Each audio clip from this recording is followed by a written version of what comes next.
கனடாவின் நோவா ஸ்கோஷியா மாகாணத்தில் உள்ள பொட்லோடெக் ஃபர்ஸ்ட் நேஷன் பகுதியில் அங்கீகரிக்கப்படாத கஞ்சா விற்பனை நிலையத்தில் போலீசார் சோதனை நடத்தியுள்ளனர். இந்த சோதனையை தொடர்ந்து ஏற்பட்ட போராட்டத்தில் 7 போலீஸ் வாகனங்கள் சேதப்படுத்தப்பட்டுள்ளதாக தகவல் வெளியாகியுள்ளது. வியாழக்கிழமை அன்று போலீசார் கஞ்சா கடையில் புகுந்து 2 கைது செய்து பொருட்களை பறிமுதல் செய்துள்ளார்கள். இதற்கு எதிர்ப்பு தெரிவித்து போராட்டக்காரர்கள் நெடுஞ்சாலை ஹைவே 4 முடக்கியுள்ளார்கள். பாதுகாப்பு கருதி போலீசார் தங்கள் வாகனங்களை விட்டுவிட்டு சென்றுள்ளார்களாம். வெள்ளிக்கிழமை காலை மீட்கப்பட்ட 7 வாகனங்களில் ஒன்றை தவிர மற்ற அனைத்தும் சேதமடைந்துள்ளது. ஒரு காரின் சக்கரங்கள் கலற்றப்பட்டுள்ளதாக சொல்லப்படுகிறது. அது மட்டுமல்லாமல் மற்றொரு காரின் கண்ணாடிகள் உடைக்கப்பட்டு டயர்கள் கிழிக்கப்பட்டுள்ளதாகவும் சொல்லப்படுகிறது. இந்த சேதங்களை செய்தது வெளியாட்களை தவிர தங்கள் சமூகத்தினர் அல்ல என கவுன்சிலர் இசையா பெர்னார்ட் கூறியுள்ளார். இந்த சம்பவத்தால் போலீசாருக்கும் பழங்குடியின மக்களுக்கும் இடையிலான பல ஆண்டுகால நம்பிக்கை உடைந்துள்ளதாக அவர் கவலையும் தெரிவித்துள்ளார். கஞ்சா விற்பனை தங்கள் பாரம்பரிய உரிமை என பழங்குடியின தலைவர்கள் வாதிடுகின்றனர். இதுகுறித்து போலீசார் தொடர்ந்து விசாரணை நடத்தி வருவதாக சொல்லப்படுகிறது.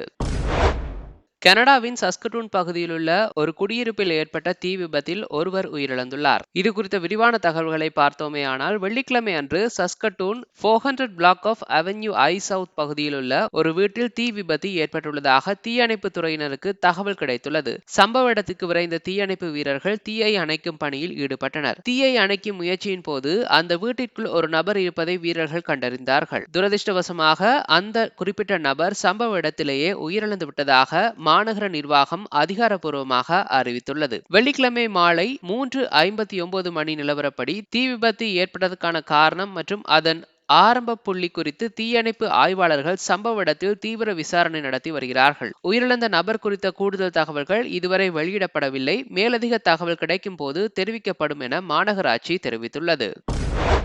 ஹாமில்டன் பகுதியில் எஸ்கேப்மெண்ட் கார் ஒன்று சுமார் 100 அடி ஆழமான ஒரு பள்ளத்தில் விழுந்து விபத்துக்குள்ளானதில் இளம் வயது ஓட்டுநர் ஒருவர் காயமடைந்துள்ளார். நேற்று நள்ளிரவு மவுண்டன் ப்ரௌ பொலிவார்ட் மற்றும் ஃபெனலி அவென்யூ ஈஸ்ட் சந்திப்பு பகுதியில் இந்த விபத்து நிகழ்ந்துள்ளது. வேகமாக வந்த வாகனம் சாலையின் முடிவில் இருந்த பாதுகாப்பு வேலியை உடைத்துக் கொண்டு மலை பகுதியிலிருந்து சுமார் 100 அடி கீழே பாய்ந்துள்ளது. இந்த விபத்தில் சிக்கிய டீனேஜ் ஓட்டுநருக்கு லேசான காயங்கள் ஏற்பட்டுள்ளதாக ஹாமில்டன் காவல்துறையினர் தெரிவித்துள்ளார்கள். விபத்தின் போது வாகனத்தில் எத்தனை பேர் இருந்தார்கள் என்பது குறித்த தெளிவான தகவல் இன்னும் வெளியாகவில்லை. விபத்துக்குள்ளான வாகனம் பல மணி நேர போராட்டத்துக்கு பிறகு வென்ட்வர்த் ஸ்ட்ரீட் சவுத் அருகே உள்ள ரயில் பாதை வழியாக இழுவை இயந்திரம் மூலம் மீட்கப்பட்டுள்ளதாம். இந்த சம்பவம் குறித்து இதுவரை எந்த வழக்கு பதிவும் செய்யப்படவில்லை. எனினும் காவல்துறையினர் தொடர்ந்து விசாரணை நடத்தி வருகிறார்கள். வடகிழக்கு கல்கரியில் வெள்ளிக்கிழமை மதியம் நடந்த கத்திக்குத்து சம்பவத்தை தொடர்ந்து ஒருவர் மருத்துவமனையில் அனுமதிக்கப்பட்டுள்ளார். வெள்ளிக்கிழமை மதியம் சுமார் 3:30 மணி அளவில் ஒயிட் ஹால் வே மற்றும் 44 அவென்யூ நார்த் ஈஸ்ட் சந்திப்பில் கத்திக்குத்து நடந்ததாக காவல்துறையினருக்கு தகவல் கிடைத்துள்ளது. சம்பவ இடத்திற்கு விரைந்த காவல்துறையினர் விசாரணையை மேற்கொண்டுள்ளார்கள். காயமடைந்த அந்த நபர் உடனடியாக மருத்துவமனைக்கு கொண்டு செல்லப்பட்டார். தற்பொழுது அவர் நிலைப்பு தன்மையுடன் அதாவது ஸ்டேபிள் கண்டிஷனுடன் சிகிச்சை பெற்று வருவதாக காவல்துறையினர் தெரிவித்துள்ளார். எட்மண்டனில் கடந்த ஒரு மாதமாக திருடப்பட்ட வங்கி அட்டைகளை பயன்படுத்தி தொடர் மோசடிகள் நடந்து வருகின்றன. இது தொடர்பாக ஒன்டாரியோவை சேர்ந்த ஒரு நபர் கைது செய்யப்பட்டுள்ள நிலையில் மற்ற சந்தேக நபர்களை போலீசார் தேடி வருகிறார்கள். மோசடியாளர்கள் வங்கி பிரதிநிதிகள் போல தொலைபேசியில் அழைத்து உங்கள் வங்கி அட்டை பாதிக்கப்பட்டுள்ளதாக கூறுவார்கள். பின் அட்டையை ஒரு கவரில் வைத்து தருமாறு கூறி ஒரு ஓட்டுநரை உங்கள் வீட்டிற்கே அனுப்பி அதை பெற்றுக் கொள்வார்கள். இவ்வாறு திருடப்பட்ட அட்டைகள் மூலம் அத்துமீறிய பணம் பரிமாற்றங்கள் செய்யப்பட்டு வருவதாக சொல்லப்படுகிறது. இதனால் உங்கள் பின் எண்ணை யாரிடமும் பகிர வேண்டாம் என்றும் வங்கி அழைப்புகளை நேரில் சென்று உறுதிப்படுத்த வேண்டும் என்றும் மேலும் மாதந்தோறும் வங்கி அறிக்கைகளை சரிபார்க்க வேண்டும் என்றும் சொல்லப்படுகிறது. அது மட்டுமல்லாமல் இதனால் யாராவது பாதிக்கப்பட்டிருந்தால் 7804234567 என்ற எண்ணை தொடர்பு கொள்ளுமாறு கேட்டுக் கொள்ளப்பட்டுள்ளார்கள். கனடாவின் பிரான்ஃபோர்ட் பகுதியில் உள்ள ஒரு வீட்டிற்குள் பெண் ஒருவரும் 2 வயது சிறுவனும் உயிரிழந்த நிலையில் கண்டெடுக்கப்பட்டது குறித்து போலீசார் விசாரணை நடத்தி வருகிறார்கள். வியாழக்கிழமை மாலை சுமார் 5 மணியளவில் ஒபீடியா கிரசன்ட் பகுதியில் உள்ள ஒரு வீட்டிற்கு பிரான்ஃபோர்ட் போலீசார் அழைக்கப்பட்டனர். அங்கு 32 வயது மதிக்கத்தக்க பெண் மற்றும் அவரது 2 வயது மகள் உயிரிழந்த நிலையில் மீட்கப்பட்டார்கள். இந்த சம்பவம் குறித்து பிரான்ஃபோர்ட் போலீஸ் வெளியிட்டுள்ள ஊடக அறிக்கையில் தற்போதுள்ள நிலையில் பொதுமக்களின் பாதுகாப்பிற்கு எந்த அச்சுறுத்தலும் இல்லை என விசாரணை விசாரணை அதிகாரிகள் தீர்மானித்துள்ளனர். மேலும் இந்த சம்பவம் தொடர்பாக போலீசார் எவரையும் சந்தேக நபர்களாக தேடவில்லை என்றும் தெரிவிக்கப்பட்டுள்ளது. இந்த மரணங்கள் குறித்து தலைமை மரண பரிசோதகர் அலுவலகத்திற்கு, அதாவது ஆபீஸ் ஆஃப் த சீஃப் காரோனருக்கு தகவல் தெரிவிக்கப்பட்டுள்ளது. தொடர்ந்து விசாரணை நடைபெற்று வரும் நிலையில் இது குறித்து மேலதிக தகவல் தெரிந்தவர்கள் போலீசாரை தொடர்பு கொள்ளுமாறு கேட்டுக் கொள்ளப்பட்டுள்ளார்கள்.